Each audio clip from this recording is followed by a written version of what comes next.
को बतलाते हैं। वारसण वेखाओ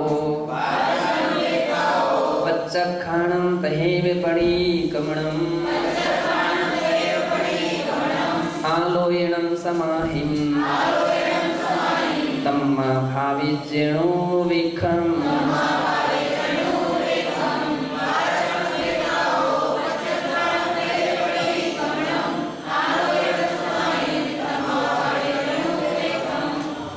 कहते वारस अणुवेखा 12 अनुप्रेक्षाएं ही पच्चखाणम यानी प्रत्याख्यान है, तहेव परिगमनम उसी प्रकार से प्रतिक्रमण है, आलोयनम आलोचना है, समाहिम और वो ही समाधि है।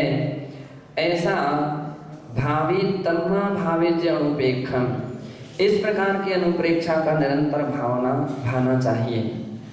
सर्वोदया टीका पूर्वोक्त प्रकारेण द्वादशानुप्रेक्षाणां सम्यक्तया निरूपणं कृतं इदानीम् उपसंहार रूपेण तदीय माहात्म्यं विशदीक्रियते। पूर्वं ग्रंथकारेण सबसे पहले ग्रंथ करने वाले लेखन करने वाले आचार्यों के द्वारा द्वादशानुप्रेक्षाणां सम्यक्तया निरूपणं कृतं 12 प्रकार के अनुप्रेक्षाओं का अच्छी तरह से निरूपण किया है। इदानीम उपसंहार रूपेण तदीय महात्म्यं विशदीक्रियते। अब यहाँ उपसंहार रूप से तदीय महात्म्यम उनका ही महात्म का विशदीक्रियते विशद रूप से वर्णन करते हैं। वारसणवेखाओ अध्रवानुप्रेक्षाम आदिम कृत्वा बोधि दुर्लभानुप्रेक्षां यावत् द्वादशानुप्रेक्षाः या अनुरूपिता ता पच्चखाणं प्रत्याख्यान रूपा भवति। अध्रवानुप्रेक्षा को आदि लेकर के बोधि दुर्लभानुप्रेक्षा तक 12 प्रकार की जो अनुप्रेक्षाएं हैं उनका निरूपण है। वो ही ता वही प्रत्याख्यान रूपा भवन्ति प्रत्याख्यान रूप होती हैं। अर्थात अनागत दोषापहं प्रत्याख्यानं यत् रूपतां दधति। प्रत्याख्यान का अर्थ होता है अनागत दोषापोहनम प्रत्याख्यानम। ये छोटी सी परिभाषा है। अनागत दोषापोहनम प्रत्याख्यानम।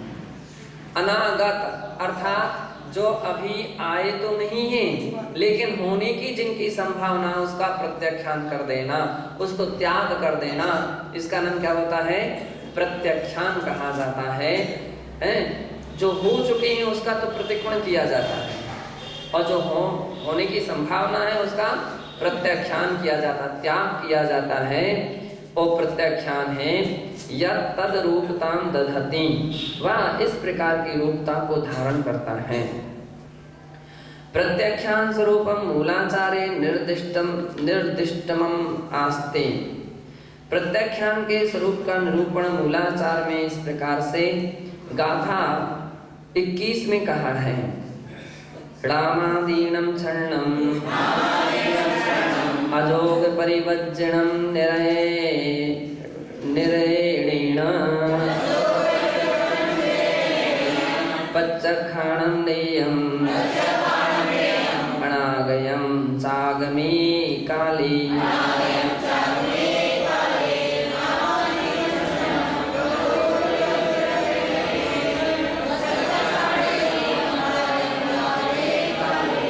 रामादीनं छन्नं कह रहे हैं नाम आदि जो 6 प्रकार के। सबसे पहले पच्चखाणम नियम प्रागयम चागमे काले, भविष्य में आने वाले तथा निकटवर्ती काल में, जो काल में आने वाली स्थापना आदि, तो कह रहे हैं कि इस प्रकार के स्थापना नाम स्थापना आदि 6 अयोग्य कार्यों का मन वचन काय से तीरणेन अर्थात मन वचन काय से उनका पच्चखाणम परिवज्जनम परित्याग कर देना, इसका नाम क्या है? प्रत्याख्यान है, ऐसा जानना चाहिए। तत्र प्रत्यक्षाणां व्यवहार निषेधि भेदद्वयं विभरति। वह प्रत्यक्षान दो प्रकार से है, एक व्यवहार प्रत्यक्षान और एक निश्चय प्रत्यक्षान। मुनियो भुक्त्वा दिने योग्य काल पर्यंतम यद अन्नम अन्नपान खाद्यले रुचिम प्रत्यदिशन्ति तदेव व्यवहार प्रत्यक्षान स्वरूपम। मुनियों के भोजन करने के बाद दिन में जो योग्य काल पर्यंत अर्थात दूसरे समय तक के लिए यद अन्नपान खाद्यले आदि रुचिम प्रत्यदिशन्ति, जो रुचि है उन पदार्थों के विषय में, जो उन पदार्थों के प्रति रुचि का प्रत्यक्षान यानी उसमें आसक्ति का प्रत्यक्षान, तो रुचिम प्रत्यादिशन्ति तदेव व्यवहार प्रत्यक्षान स्वरूपम, यानी उन पदार्थों का यथाविधि त्याग करना ये व्यवहार प्रत्यक्षान है। निश्चय प्रत्यक्षान स्वरूपम से नियम सारे निरूपितम। निश्चय प्रत्यक्षान के स्वरूप को नियम सार की गाथा 95 में निरूपित किया है। वहां कहा है मोतूर्ण शयल जप मणा गए स्वहम स्वहवरा वारणम किच्चा अपाणम जो झायदी पच्चक्षाणम हवे तस्य।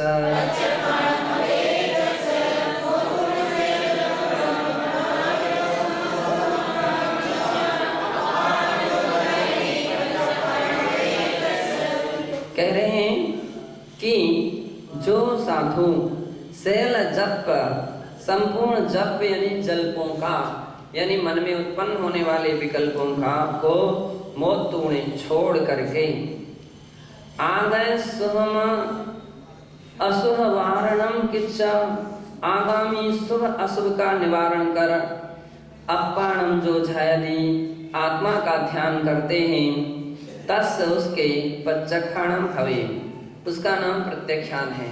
निश्चय से संकल्प विकल्प जो मन के अंदर में होते हैं, उन समस्त संकल्प विकल्पों का जो त्याग किया जाता है, परित्याग किया जाता है, उसका नाम, और आत्मा का ध्यान किया जाता है। उनका त्याग करने के बाद आत्मा का ध्यान करना ये प्रत्यक्षान कहा जाता है। ये निश्चय से प्रत्यक्षान है। अथवा समय सारे निरूपितम, समय सार की गाथा 384 में भी निरूपण है। वहाँ कहा है कम्मं जम सुहम सुहम जम्मीय भावम विवज्जह भविष्यम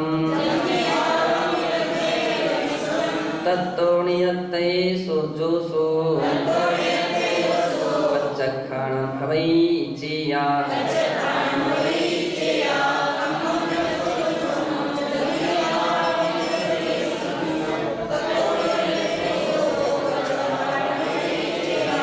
कह रहे हैं कम्मं जम सुहम सुहम जम्मीय भावमी बज्जय भविष्यम, भविष्य में जो भी कर्म शुभ हो या अथवा अशुभ, जिन भावों के द्वारा उन कर्मों का बनते हैं, उन बनते हुए कर्मों का जो तत्तो नियतये उनसे निवृत्त होना, सो पच्चक्षाणं भवेच्चेया, आत्मा का वह प्रत्यक्षान कहा जाता है। ऐसा यहाँ जानना चाहिए। एवमेव इसी प्रकार से परिक्रमणम अतीत दोष निवर्तनम प्रतिक्रमणम, अतीत जो बीत गया है उसके लिए अतीत कहते हैं। उन भूतकालीन दोषों का निवर्तनम, उनका त्याग करना, उसका पश्चाताप करना या उनसे निवृत्ति पाना प्रतिक्रमण है। यद्वा प्रतिक्रियन्ते निराक्रियन्ते प्रमाद कृत दैविशिकादि दोषाः येन तत् प्रतिक्रमणम। कह रहे हैं प्रतिक्रियन्ते निराक्रियन्ते, जो प्रतिक्रियन्ते अर्थात दूर किया जाता है, अलग किए जाते हैं। क्या? प्रमादकृत जो दो भी दोष हैं, दैविशिकादि दोषा, प्रमादकृत दिन में होने वाले अथवा रात्रि में होने वाले पाक्षिक अथवा चातुर्मासिक वार्षिक संवत्सरिक इत्यादि दोषों का जिसमें निरावरण किया जाता है उसको प्रतिक्रमण कहते हैं। उत्तम से मूलाचारे, मूलाचार की गाथा 26 में कहा है, दव्ये खेते काले भावी कदावराह सोहणयम निंदन गण जुतो गणवचकायण पड़ी कवणम।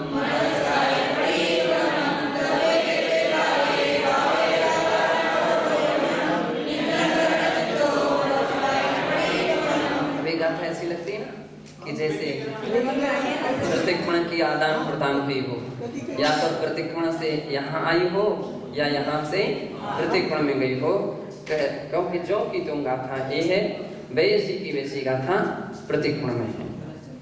तो द्रव्य में, क्षेत्र में, काल में, भाव में कयावराह सोहणीयम, जो अवराह कया जो अपराध किए हैं उनका शोधन करना, और कैसा निंदन ग्रहण जुतो आत्मनिंदा और आत्मगर्हा के से युक्त होकर के। देखिए प्रतिक्रमण पर लोग खाली पढ़ लेना प्रतिक्रमण नहीं है अपन पाठ कर लेते हैं। आत्मनिंदा कितनी हो रही है, आपको अपनी गलतियों से, अपने अपराधों से, अपनी जो भी त्रुटियां हुई, दोष हुए हैं, उनसे कितनी आत्मनिंदा यानी आत्मग्लानि हो रही है। ये बात महत्वपूर्ण है कि उसमें आत्मनिंदा होना चाहिए, यानी पश्चाताप होना चाहिए, खेद होना चाहिए, दुख होना चाहिए कि ऐसी गलती हमसे ना बने। तब ऐसी जिसकी तैयारी हो ले तो फिर ऐसे व्यक्ति के लिए दूसरे का थोड़ा सा संकेत ही काफी रहता है।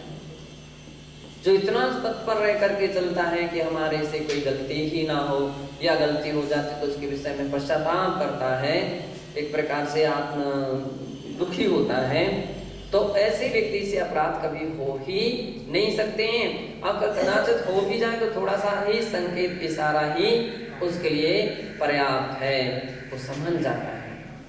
और जो व्यक्ति आत्मनिंदा नहीं करता है उसके लिए तो फिर तो कोई फायदा नहीं। कितना व्यक्ति ऐसे भी उदाहरण देते हैं, उसको समझाते जाओ, बतलाते जाओ, कहते जाओ, फिर भी खास असर नहीं पड़ता। तो क्षण में थोड़ा सा सावधान सुधार दिख जाते हैं और इसके उपरांत फिर जो की त्यों स्थिति खड़ी हो जाती है। क्यों? उसके अंदर से तैयारी नहीं हुई ना, वो अभी अंदर से उसने उस प्रकार के विषय में पश्चाताप आदि नहीं किया है। तो कहते हैं अंदर से आत्मनिंदा होनी चाहिए। आत्मगर्हा का अर्थ होता है, आत्मगर्हा किसे कहते हैं? नहीं, आत्मनिंदा और गर्हा गुरु के समक्ष खड़े उपस्थित होकर के जो आत्मग्लानि प्रकट करना, दुख प्रकट करना, खेद प्रकट करना कि मुझसे ऐसी गलती हो गई है, ऐसी मुझसे हालांकि नहीं होना चाहिए। इसका नाम क्या है? इसका नाम है गर्हा। तो निंदन ग्रहण जुत्तो, निंदा और गर्हा से युक्त होकर के प्रतिक्रमण किया जाता है। तो आत्मनिंदा होना चाहिए, दूसरे की निंदा नहीं होना चाहिए। दूसरे की निंदा करोगे तो पाप कर्म का बंध होगा, है? पाप कर्म का बंध होगा, अशुभ कर्म का बंध होगा। अपनी निंदा करने से अशुभ कर्म का बंध नहीं होता है। अपनी निंदा करने से तो संवर नजरा होती है, और दूसरे की निंदा करने से कर्म का आश्रय बंद होता है। ये विशेषता है।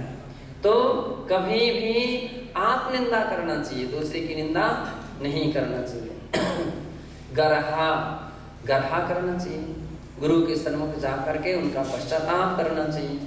अपने साधर्मी लोगों के बीच में भी अपनी गलतियों का, मिस्टेकों का पश्चाताप होना चाहिए। इसका नाम क्या है? गर्हा है।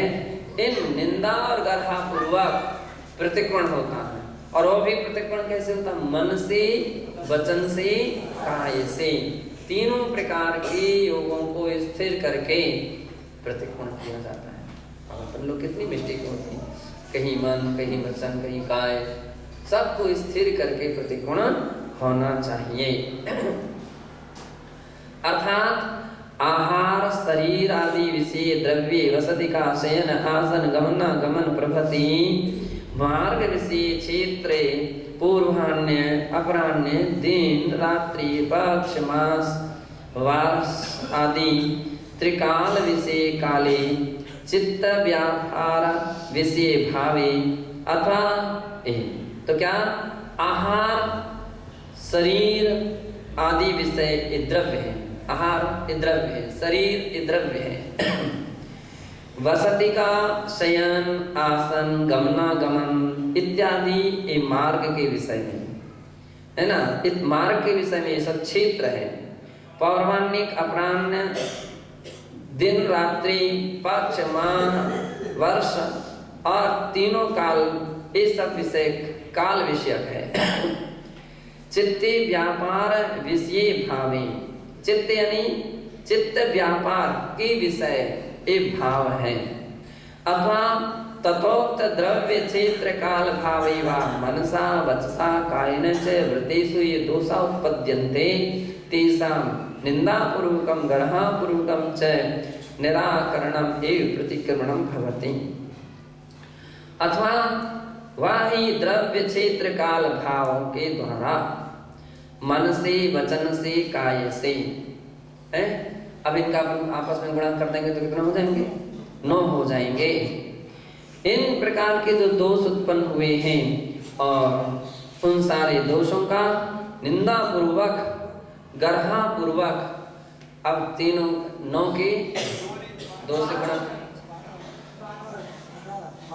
हाँ 3 को 12 को निंदा गर्हा से गुणा कर दीजिए तो कितने हो गए? 12 की यानी 12 की निंदा और 12 की गर्हा तो 24 प्रकार से निराकरणम एव इसका निराकरण करना ही प्रतिक्रमणम भवति। ये प्रतिक्रमण कहलाता है। अभी तो मूल भेद किए हैं, उत्तर भेद तो और भी बहुत से हो सकते हैं। अत्रदम ज्ञेयम यहाँ ये जानना चाहिए निंदा स्वात्म दोषा विस्करणम भवति। निंदा किसे कहते हैं? अपने आत्म दोषों का आविष्कार करना निंदा है। गर्हातु आचार्यादि समक्षम आलोचना पूर्वकम दोषाविष्करणमिति। और गर्हा किसे कहते हैं? आचार्य आदि के समक्ष आलोचना पूर्वक जो दोषों का आविष्कार करना है इसका नाम गर्हा है। प्रतिक्रमण भेद विषय मूलाचार्य निरूपितम आस्ते। प्रतिक्रमण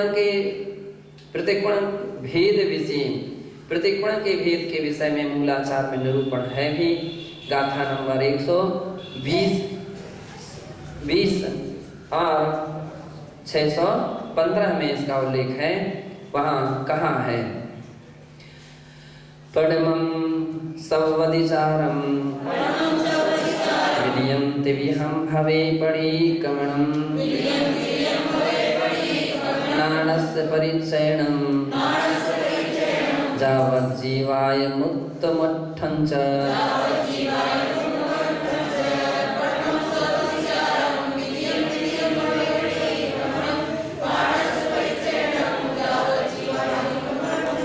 पडमं पहला भेद सर्वातिचार प्रतिक्रमण है। विधियम दूसरा त्रिविहम भावे परिक्रमणम त्रिविध आहार का त्याग करना ए प्रतिक्रमण है। और पाणस परिचायनम जावत जीवम जीवाय उत्तमठम और इसके उपरांत जीवन पर्यंत तक के लिए जो पाणस परिचायनम पानक यानी पीने लायक जो अंतिम पेय आहार रह जाता है उसका त्याग करना एक उत्तमार्थ प्रतिक्रमण है, ऐसा जानना चाहिए। परिक्रमणम देवसीयम शादियम ईरापथं च गोधवम पक्ष्य चातुर्मास्ये संवत्सर मुत्तरमठं च।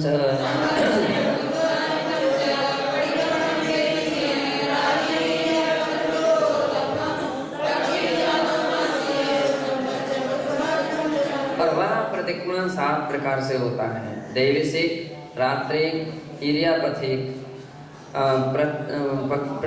पाक्षिक, चातुर्मासिक, संवत्सरिक और उत्तमार्थ ऐसा वो धर्म जानना चाहिए।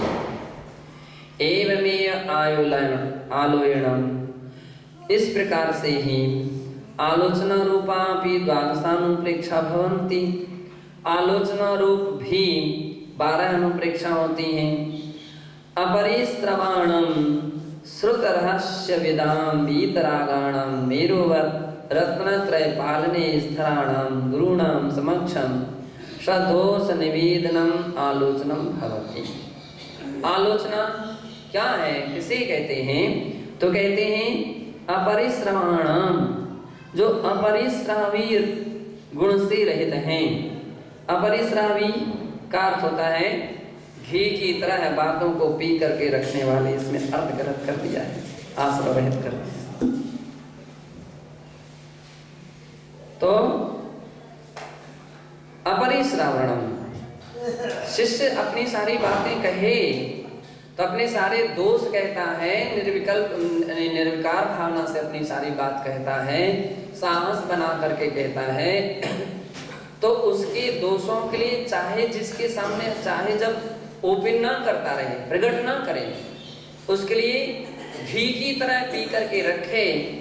एक बात ओ श्रुत रहस्य विदाम, और दूसरी जो श्रुत रहस्य विदाम, श्रुत यानी रहस्य भूत जो श्रुत ज्ञान है, प्रायश्चित ग्रंथ हैं, उन प्रायश्चित ग्रंथों के ज्ञाता जो हैं, श्रुत रहस्य यानी प्रायश्चित ग्रंथ के ज्ञाता,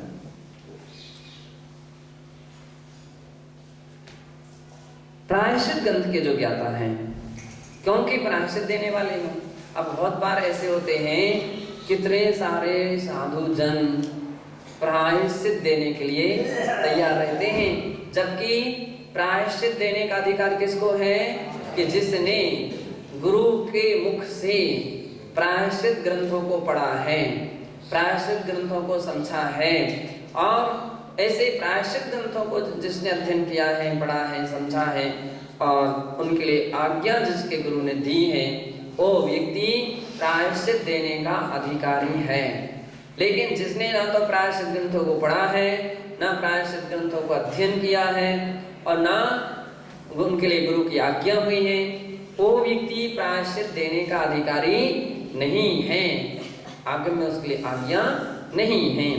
और फिर भी अगर कोई देता है, गलत हो जाता। इसलिए सबसे अच्छी बात कह दिया कि कैसे हैं श्रुत रहस्य विदाम, जिनने गुरु के द्वारा श्रुत के रहस्यों को जाना है।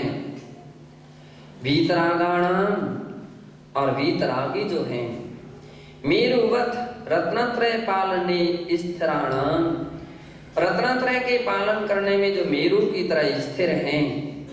गुरुणाम समक्षम सदोष निवेदनम, ऐसे गुरुओं के समक्ष अपने दोषों का निवेदन करना आलोचनम भवति, आलोचना कहलाती है। समय सारे तो स्वदोष दृष्टा आत्मैव आलोचनम इति भणितम। समय सार ग्रंथ की गाथा 385 में तो अपने दोष दृष्टा अर्थात अपने दोषों का दृष्टा आत्मा ही आलोचन है, यह कहा गया है। आलोचन क्या है? सबसे बड़ी आलोचना है स्वयं अपने दोषों को देखना, देखने वाली अपनी आत्मा होना चाहिए, है ना। तो निज दोषों का दृष्टा आत्मा ही आलोचन है। जिस व्यक्ति के लिए अपने अपने दोष दिखते हैं, सही बात तो ये है वास्तविकता में वो ही सही तरह से अपनी आत्मा आलोचना कर सकता है, प्रतिक्रमण कर सकता है, उसका प्रायश्चित ले सकता है, अथवा उन्हें दूर कर सकता है। लेकिन जो स्वयं अपने दोषों को नहीं देख रहा है, तब दूसरा व्यक्ति पहली बात क्यों देखेगा? और यदि दिख भी जाएगा और वात्सल्य धर्म के नाते या धर्म की भावना, पवित्र भावना से वह कह भी दे किसी से कि आपका दोष है, या आपका अपराध है, या आपका गलती है, अब उसको कोई ना माने तो उससे क्या फायदा है? तो आचार्य महाराज कह रहे हैं सर्वश्रेष्ठ तरीका ये है कि हर साधकों के लिए अपने दोषों के लिए स्वयं देखना चाहिए, स्वयं उसके विषय में एहसास होना चाहिए कि हमसे दोष हुए हैं, ये हमारे दोष हैं, ये हमारी गलती है और इसको हम कैसे सुधार करें, कैसे इसको बदलाव लाएं, कैसे इसमें परिवर्तन लाएं। तो इसका नाम क्या है? आलोचना है। समय सार में मलिस और कहा है जम सुहमसमुदीर्णम संपड़िये अणिये वित्थरा विशेषम तम दोषम जो चेय सुखलु आलोयनम चेदा।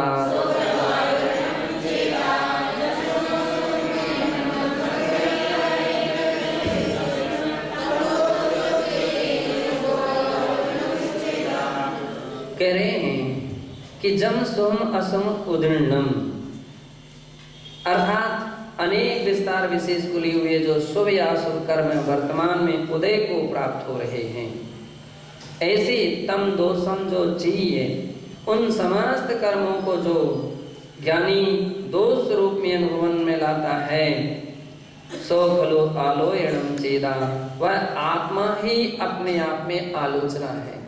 जिसके अंदर में ऐसे भाव उत्पन्न हो रहे हैं वो स्वयं अपने आप में आलोचना है, तो सही आलोचना है उसकी। अब वो जो कुछ भी आलोचना करेगा सही आलोचना करेगा। नियम सारे चे समर्थितम एतत्, नियम सार में भी इस बात का गाथा 109 में समर्थन किया गया है और वहां ऐसा कहा है जो पश्यति अपाणम संभावी संधिवितु परिणामम् आलोयन मिदि जानः परम जनिन्दस् ओवाईसम्।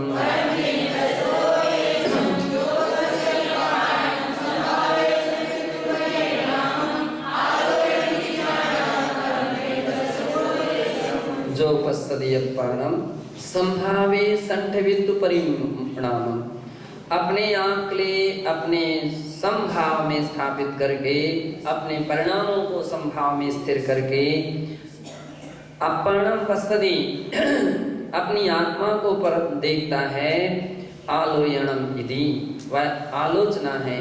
ऐसा परम जनिन्दस्य वेशम, ऐसा परम जनेन्द्र भगवान का उपदेश है, उसे जानो।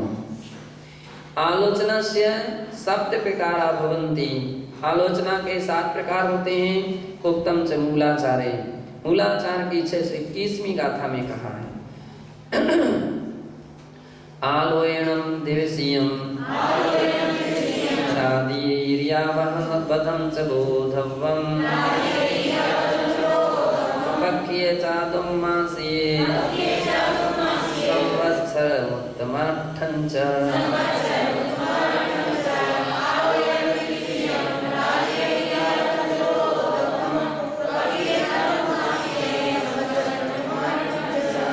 आलोयनम दिवसीयम मतलब जितने 7 प्रकार के प्रतिक्रमण हैं उतने ही प्रकार की आलोचना है, यानी प्रतिक्रमण करो और आलोचना करो।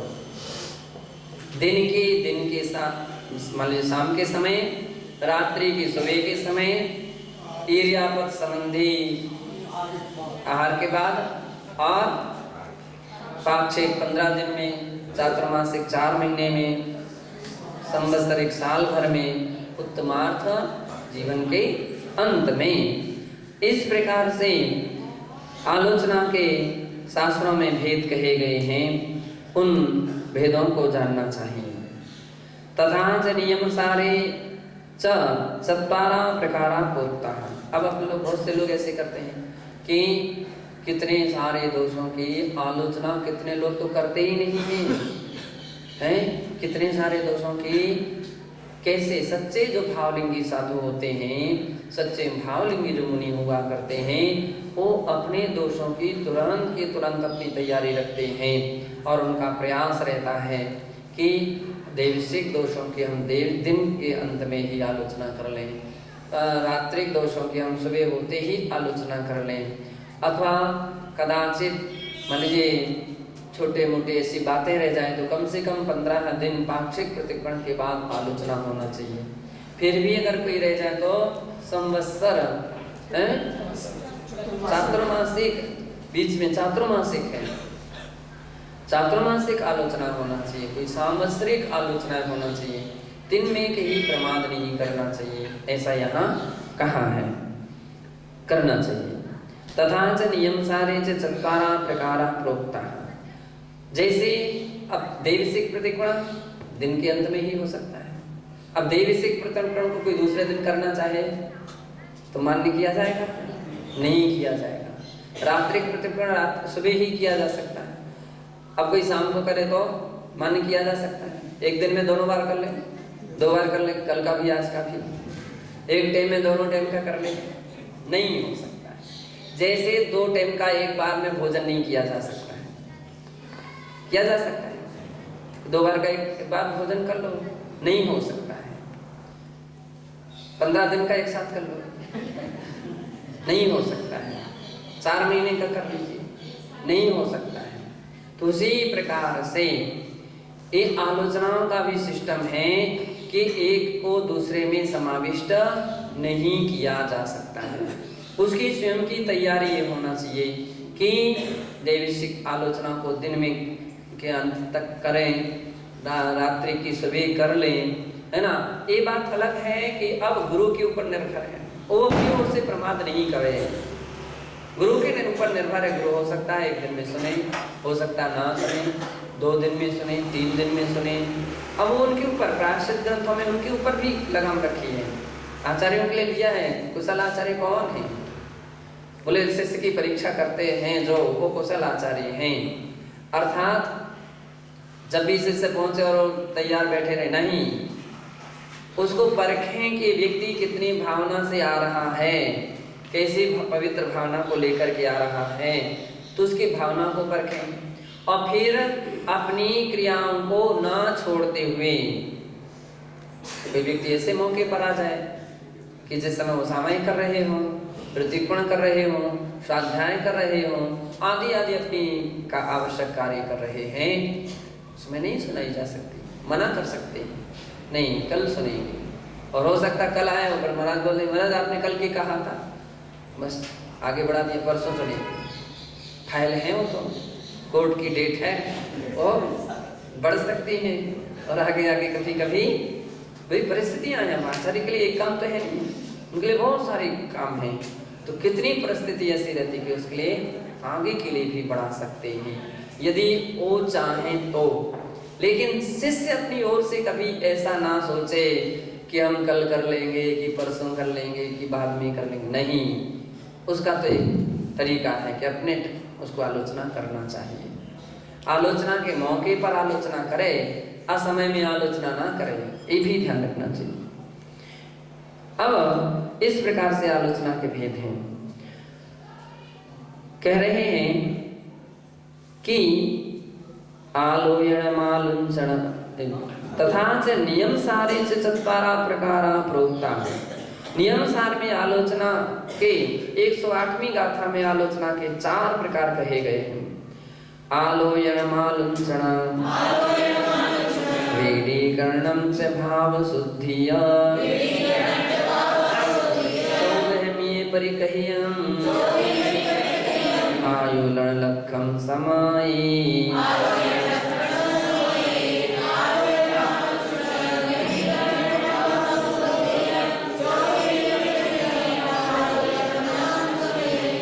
नियम सार में गाथा 108 में इसके 4 प्रकार से ऐसे कहे गए हैं। आलोचन, आलुंचन, अविकृतिकरण, भाव शुद्धि। इस प्रकार से आगम में आलोचना के 4 लक्षण कहे गए हैं, ऐसा जानना चाहिए।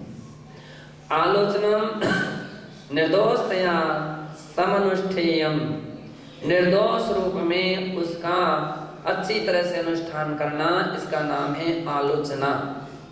तत्र दोषाणां संख्या 10 भवति इति भगवती आराधना ग्रंथे प्रोक्तम। उनके दोषों की 10 संख्या होती है, ऐसा भगवती आराधना ग्रंथ की 500 64वीं गाथा में कहा है, आकंपे अनुमानीय दिट्ठं बादरं च सुहूयं च चरणं सद्दावलयं बहुजनम् अभवत् तस्सेवी।